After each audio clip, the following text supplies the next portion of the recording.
नमस्कार, जय श्री राम। स्वागत है आप सभी का हमारे इस यूट्यूब चैनल पे। हमसे जुड़े सभी विद्यार्थियों और साथियों का मैं प्रशांत सर स्वागत करता हूं। आज हमारी थर्ड क्लास है जिसमें हम आपको पढ़ाएंगे इंट्रोडक्शन ऑफ एमएस एक्सेल 2003 का फाइल मेन्यू। लेकिन उस मेन्यू को पढ़ने से पहले अगर आप हमारे चैनल पे नए हैं तो आप हमारे चैनल को सब्सक्राइब, लाइक एंड शेयर जरूर करें। और अगर आप हमसे ऑफलाइन क्लासेस लेना चाहते हैं तो क्रिएटिव कंप्यूटर एकेडमी पे आकर आप हमसे ऑफलाइन क्लासेस ले सकते हैं, जहां मैं आपको ऑफलाइन क्लासेस अवेलेबल कराता हूं।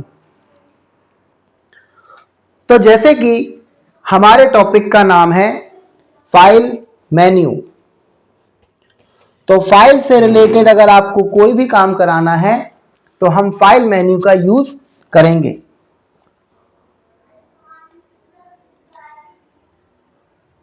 और अगर आप फाइल मेन्यू को अपने कीबोर्ड के हॉट की से ओपन करना चाहते हैं तो आपको अपने कीबोर्ड का Alt+F हॉट की प्रेस करना होगा, जिससे आपका फाइल मेन्यू ओपन हो जाएगा। जब ये फाइल मेन्यू आपका ओपन होगा तो इसमें निम्न ऑप्शन आते हैं, जिसमें आपका फर्स्ट है न्यू। इस ऑप्शन के द्वारा न्यू ब्लैंक वर्कबुक ली जाती है। इसकी शॉर्टकट की है Ctrl+N। Next, open. इस ऑप्शन के द्वारा जो पहले से एक्सेल की वर्कबुक सेव है उन्हें ओपन करने के लिए किया जाता है, और इसकी शॉर्टकट की है Ctrl+O या Ctrl+F12। Next, close. इस ऑप्शन के द्वारा करंट में ओपन हुए वर्कबुक को बंद करने के लिए किया जाता है। इसकी शॉर्टकट की है Ctrl+W या Ctrl+F4। जब आप न्यू पर क्लिक करते हैं तो एक्सेल की राइट साइड में new workbook task pane open होता है, और इस टास्क पैन में से आपको कहां पर क्लिक करना होगा? ब्लैंक वर्कबुक पर, जिससे आपकी न्यू ब्लैंक वर्कबुक ओपन हो जाएगी। और इसी तरीके से अगर आप ओपन पर क्लिक करते हैं तो ये ओपन का डायलॉग बॉक्स आएगा। इस ओपन डायलॉग बॉक्स में से आप अपनी फाइल को चूज करके ओपन पे क्लिक कर देंगे, जिससे कि आपकी फाइल ओपन हो जाएगी, आपकी वर्कशीट ओपन हो जाएगी। Next, save. इस ऑप्शन के द्वारा वर्कबुक को सेव किया जाता है, जिसकी शॉर्टकट की है Ctrl+S या Shift+F12। Next, save as. इस ऑप्शन के द्वारा वर्कबुक को किसी दूसरे नाम से और दूसरी लोकेशन पर सेव किया जाता है, और इसकी शॉर्टकट की है F12 या Alt+F2। Next, save as web page. इस ऑप्शन के द्वारा वर्कबुक को वेब पेज पर सेव करने के लिए किया जाता है। इससे HTML की फाइल बनाई जाती है, जिससे वर्कबुक में चेंज नहीं किया जा सकता, सिर्फ उसको रीड किया जा सकता है। जब आप सेव या सेव एज पे क्लिक करेंगे तो इस तरीके से आपका एक डायलॉग बॉक्स ओपन होगा, और इस डायलॉग बॉक्स में यहां पर आप अपनी फाइल का नाम देकर सेव बटन पर क्लिक करते हैं, जिससे कि आपकी वर्कबुक सेव हो जाएगी। और इसी तरह से अगर आप सेव एज वेब पेज पर क्लिक करते हैं तो इस तरीके का डायलॉग बॉक्स ओपन होगा, जहां पे आप अपनी फाइल का नाम देकर टाइप रहेगा उसका क्या, वेब पेज, और सेव बटन पर आपको क्लिक करना होगा। Next, save work space. इस ऑप्शन के द्वारा वर्कबुक को वर्क स्पेस पर सेव करने के लिए किया जाता है। Next, file search. इस ऑप्शन के द्वारा वर्कबुक को और वर्कबुक में उपस्थित डेटा को सर्च किया जाता है और यह उस वर्कबुक की लोकेशन को विथ डेट एंड टाइम भी बताता है। जब आप सेव वर्कस्पेस पर क्लिक करेंगे तो इस तरीके का आपके सामने डायलॉग बॉक्स आएगा। इस डायलॉग बॉक्स में यहां पे आपको अपनी फाइल का नाम इनपुट करना है, इसका जो टाइप रहेगा वो वर्कस्पेस रहेगा और इसके बाद आपको सेव बटन पर क्लिक करना होगा।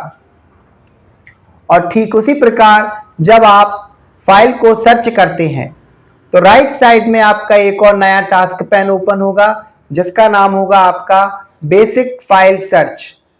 इसमें आप अपनी फाइल का नाम या फाइल से रिलेटेड जो डेटा है वो यहां पे टाइप करके गो पर क्लिक करेंगे, जिससे कि कुछ ही सेकंडों में आपकी फाइल नीचे लिस्ट में ओपन हो जाएगी, जिस पर आप क्लिक करके अपनी फाइल को ओपन कर सकते हैं और माउस का पॉइंटर ले जाके उसकी लोकेशन भी देख सकते हैं कि किस लोकेशन पर यह फाइल आपकी सेव है।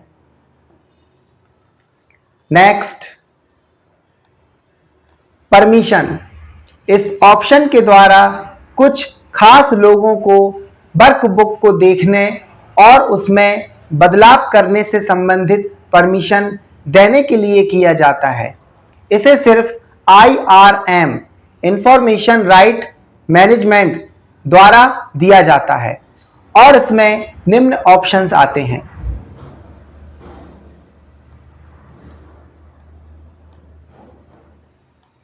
Next, web page preview. इस ऑप्शन के द्वारा अपनी वर्कबुक को इंटरनेट में देखने के लिए किया जाता है, जिसे आप देख सकते हैं, उसे एडिट नहीं कर सकते। नेक्स्ट,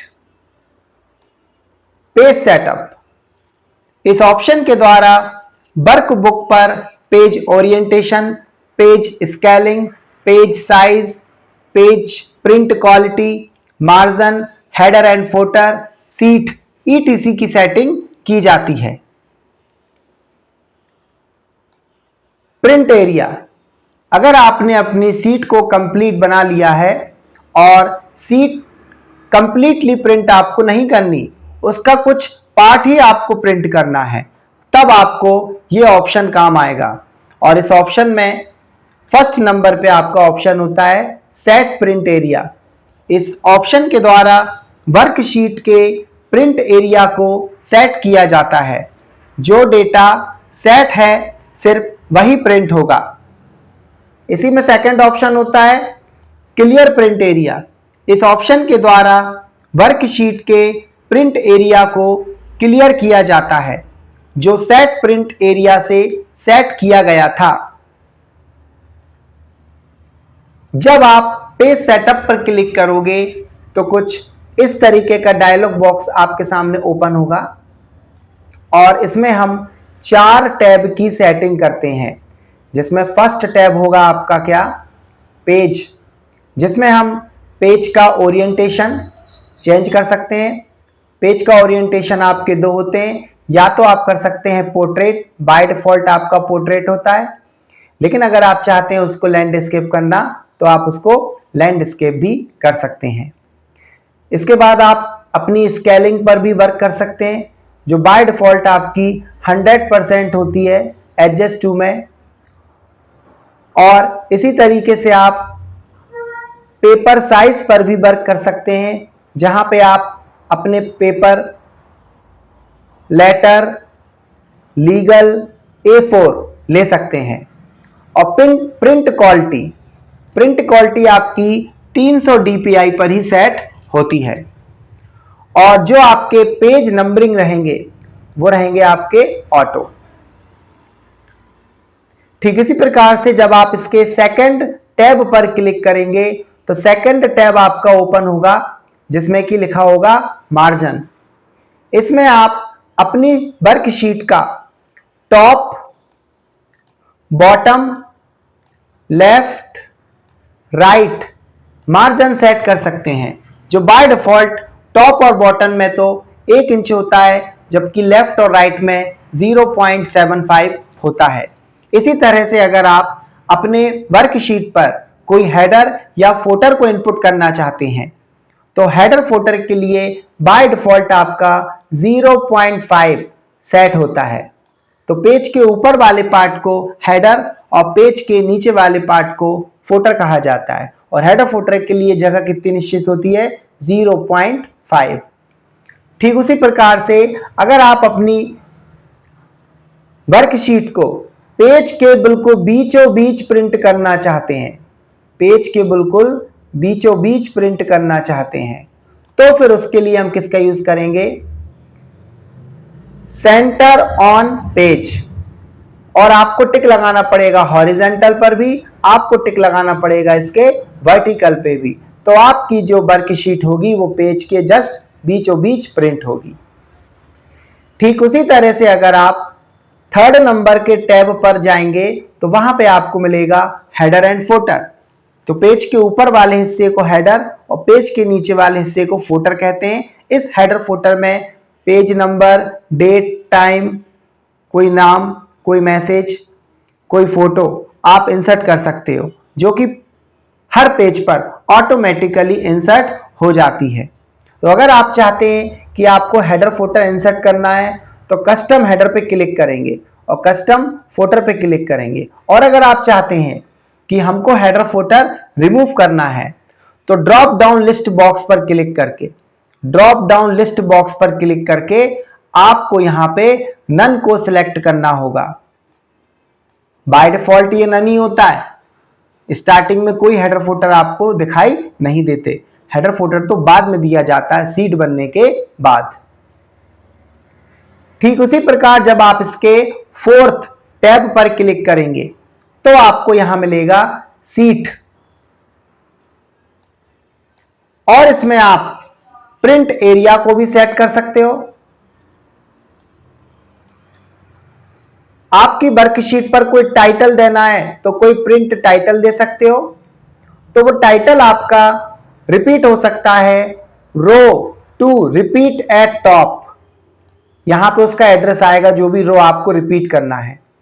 और column to repeat at left, यहां पे आपका एड्रेस आएगा उस कॉलम का जो आपको रिपीट करना है।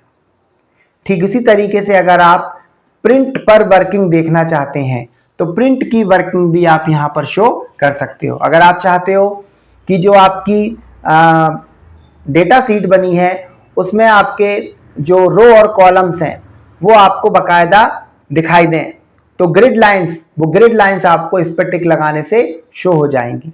ब्लैक एंड व्हाइट देखना है तो आप ब्लैक एंड व्हाइट देख सकते हैं।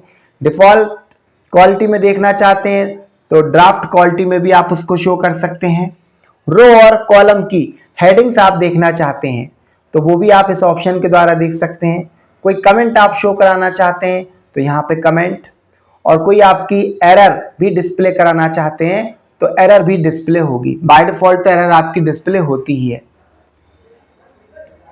और ठीक उसी प्रकार से अगर आपको किसी पेज को प्रिंट कराना है ऑर्डर वाइज तो फिर किस प्रॉपर्टी का यूज करेंगे?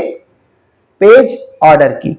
इसमें आप डाउन देन ओवर और over then down page order को सेट कर सकते हैं। Next, print preview. इस ऑप्शन के द्वारा वर्कबुक को प्रिंट करने से पहले देखने के लिए किया जाता है कि वह प्रिंट कैसी होगी। Next, print.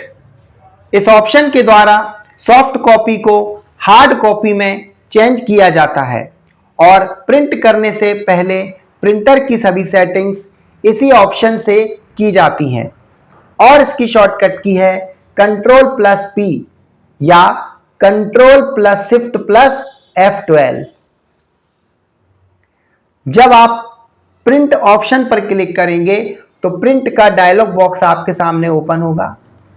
इस डायलॉग बॉक्स में आप सबसे पहले सेटिंग करेंगे प्रिंटर की। अगर आप किसी ऑफिस में काम कर रहे हैं तो आपके कंप्यूटर से 2 या 3 प्रिंटर ऐड होंगे। अब आपको किस प्रिंटर से प्रिंट कराना है तो यहां से आप उस प्रिंटर का नाम लेके उसको ओके कर सकते हैं। फिर यहां पर है आपकी पेज रेंज कि आपको कितने पेजेस प्रिंट कराना है, ऑल पेज प्रिंट कराना है या फिर कुछ पेज आपको प्रिंट कराना है। तो आपको फ्रॉम और टू में देना पड़ेगा, मतलब कहां से कहां तक। इसी प्रकार से आप प्रिंट क्या कराना चाहते हैं, एक्टिव शीट्स या सिलेक्शन, तो वो भी आप यहां पर अप्लाई कर सकते हैं। फिर इसी में दे रखा है नंबर ऑफ कॉपीज, आप कितनी कॉपी कराना चाहते हैं उसकी, तो यहां से आप उसकी कॉपी करा सकते हैं। और कॉपी कराने के बाद अगर आप चाहते हैं वो ऑटोमेटिक कलेक्ट करे, कंप्यूटर MS एक्सेल उसको कलेक्ट करे, तो यहां पे कलेक्ट ऑप्शन पे तो बाय डिफॉल्ट आपका टिक रहता ही है। Next, send to. इस ऑप्शन के द्वारा वर्कशीट को किसी दूसरे व्यक्ति को सेंड करने के लिए किया जाता है। इसमें यूजर प्रोफाइल का होना आवश्यक है और इसके अंतर्गत निम्न ऑप्शन आते हैं।